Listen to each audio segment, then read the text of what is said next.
વિદ્યાર્થી મિત્રો નમસ્તે, જય સ્વામિનારાયણ। આજના આપણા વિડીયોની અંદર આપણે ભણવાના છીએ દાખલા નંબર 5।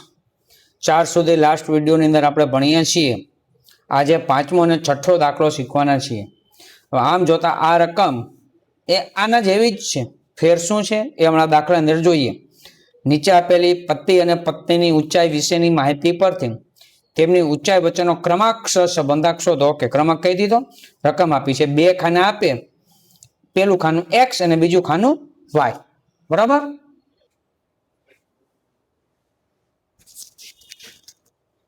ચાલો આપણે જો આ રકમ છે x અને y, જે રીતે દાખલો કરીએ છીએ એ રીતે પેલા rx ry d નું ખાનું ડિફરન્સ rx અને ry અને ડી સ્ક્વેર। તો આપણે લાગે સાહેબ નવીન શું છે, આગળના વિડીયો અંદર આ ભણ્યા જ છીએ, છે નવીનતા। આપણે ધીરજ રાખીશું એટલે આપણે ખ્યાલ આવશે। હવે જોજો ક્રમ આપવાનો છે, એક્સ નો ક્રમ, રેન્ક, મોટા મોટી જે સંખ્યા છે એનો પેલો ક્રમ આપીશું। તો અહીંયા મોટા મોટી સંખ્યા કઈ છે, તો પેલા તમે જો 191, ઓકે। એનાથી નાની રકમ કઈ છે 185, એનાથી નાની રકમ 163, એનાથી નાની રકમ ઓકે 162, એનાથી નાની રકમ 157, એનાથી નાની રકમ 156 અને 153। આ ખાનું ક્લિયર। હવે આમાં સેટ ડખો છે, શું છે પ્રશ્ન જોવો। ચલો મોટા મોટી કઈ રકમ છે, તો કે 170 દેખાય છે ને, ઓકે। હવે એનાથી નાની રકમ જોવાની, એનાથી નાની રકમ 162 છે, 162 બે વખત છે। હા બસ આ જ નવીનતા। ઘણા વિદ્યાર્થી સાહેબ ઉપર 162 છે, નીચે પણ 162 છે, એ બે વખત 162 છે, એ જ આપણા માટે નવીનતા છે, બરાબર। આ 162 162। હવે શું કરવાનું છે, દાખલા કે આનાથી નાની એક જ રકમ હોય તો આને બીજો ક્રમ આપણે આપવાનો, પણ હજી એક છે, તો અહીં રકમ તમારે બાજુ રકમ કરવાનું નથી, તમારે છેલ્લા પેજ આવી જાય ખાલી કેલ્સીમાં કરવાનું। આ મારું રકમ છે, માની લો એના પછી 162 હોય તો બીજો ક્રમ, અને એના પછીની કોઈ રકમ હોય તમારે ત્રીજો ક્રમ આપવાનો। એ બે નો સરવાળો ભાગ્યા 2 હું કરીશ, 3 + 2 5, 5 ભાગ્યા 2 એટલે 2.5। તો આ બંનેને 2.5 ક્રમ હું આપીશ, કોઈને બીજો નહીં આપું, કોઈને ત્રીજો નહીં આપું, કારણ કે તો બે સેમ છે, તો એકબીજાને ખોટું લાગે, ભાઈ મને બીજો ક્રમ આપો, ઓલા કે મને બીજો ક્રમ આપો, કોઈને ખોટું ન લાગે। આ મારું રકમ થયું, આ નવીનતા છે દાખલાની અંદર।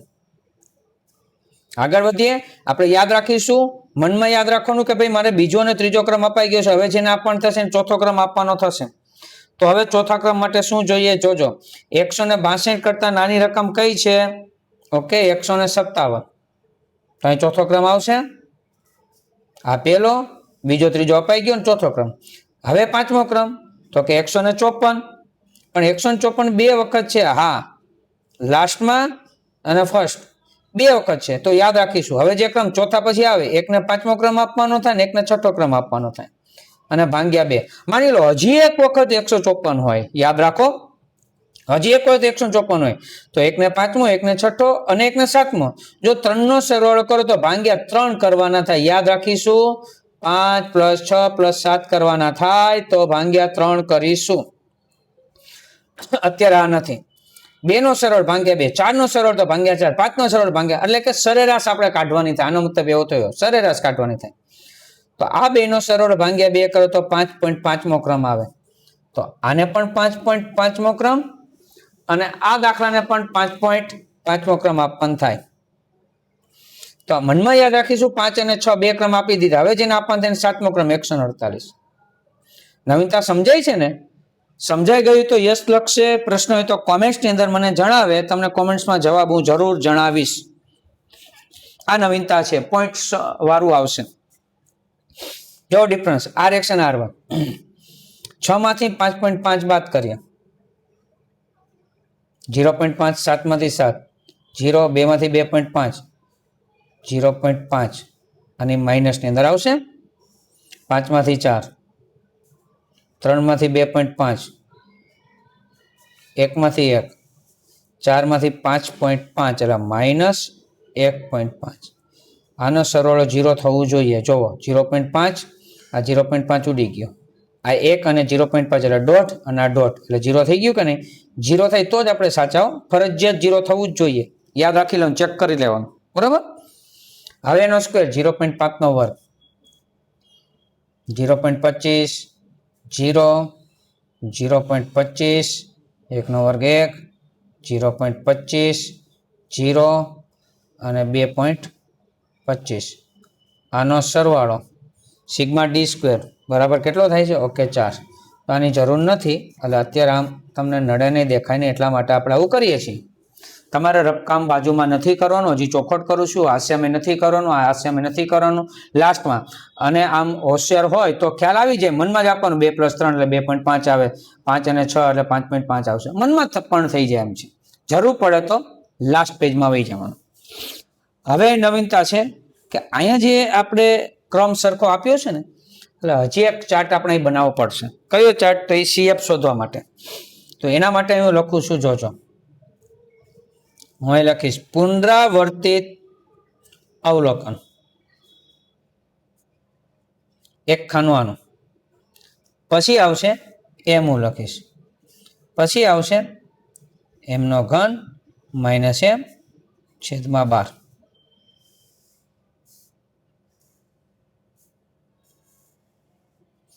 પુનરાવર્તિત અવલોકન એટલે શું? જે અવલોકન એક કરતા વધુ વખત આવતું હોય.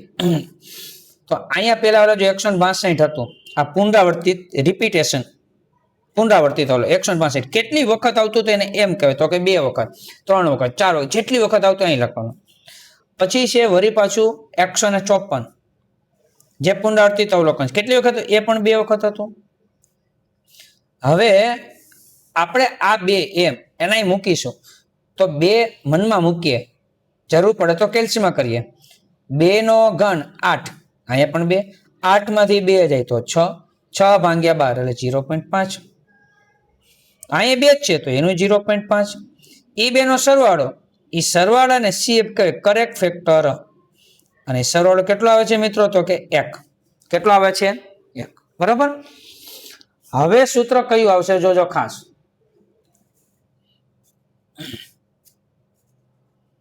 R બરાબર 1 માઇનસ 6 ઇન બ્રેકેટ, બ્રેકેટ ભૂલાય નહીં, સિગ્મા ડી સ્ક્વેર અને પ્લસ CF છેદમાં n સ્ક્વેર અને -1. આ 1 માઇનસ આ 6 સિગ્મા ડી સ્ક્વેર 4 CF 1 છેદમાં n કેટલા છે? 1 2 3 4 5 6 7.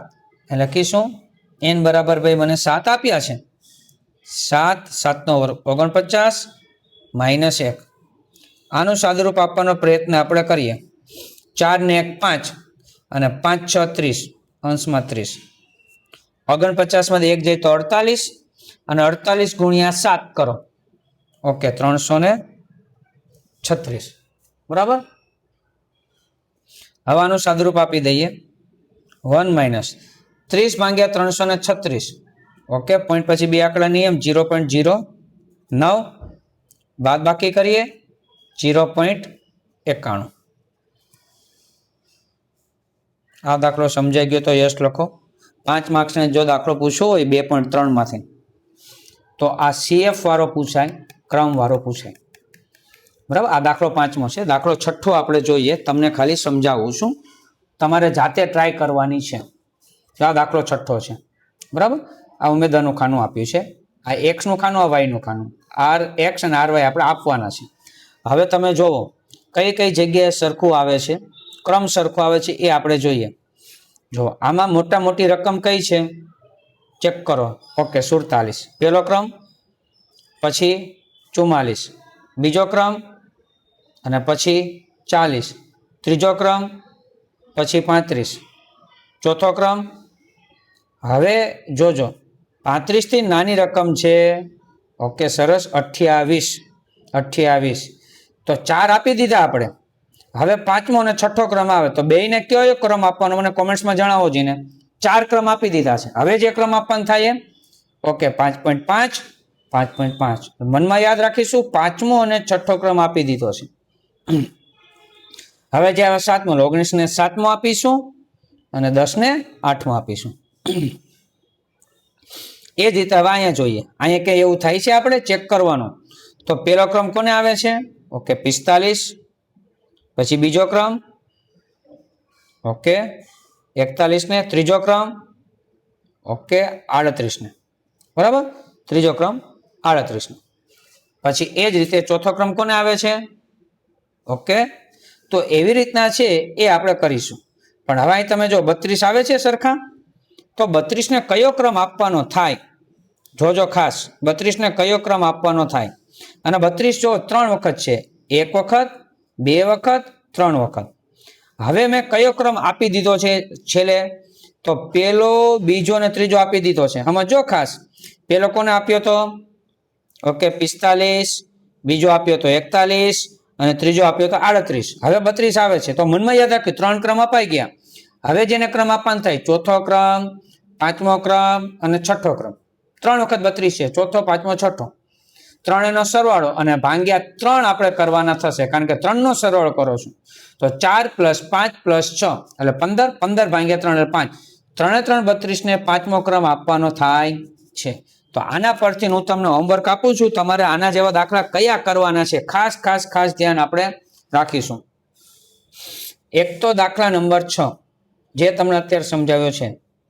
પછી અમુક ઉદાહરણ છે, ઉદાહરણ નંબર 21, ઉદાહરણ નંબર 22 અને ઉદાહરણ નંબર 23. આ 4 દાખલા પ્રેક્ટિસ માટે આપું છું, હોમવર્કમાં આપીશું. જે પણ વિદ્યાર્થીને પ્રશ્ન થાય મને પૂછજો, એનું સોલ્યુશન આપણે કરી આપીશું. અને આ દાખલા થઈ જાય તો આ વિડીયોની અંદર મને કોમેન્ટ્સમાં ઓકે કે યસ કરીને કે આ સર દાખલા થઈ ગયા છે, આવડી ગયા છે, આવું કંઈક લખવું, જેથી કરીને મને ખ્યાલ આવે. નેક્સ્ટ વિડીયોની અંદર આપણે મળીશું. ત્યાં સુધી બધા વિદ્યાર્થી મિત્રોને જય સ્વામિનારાયણ.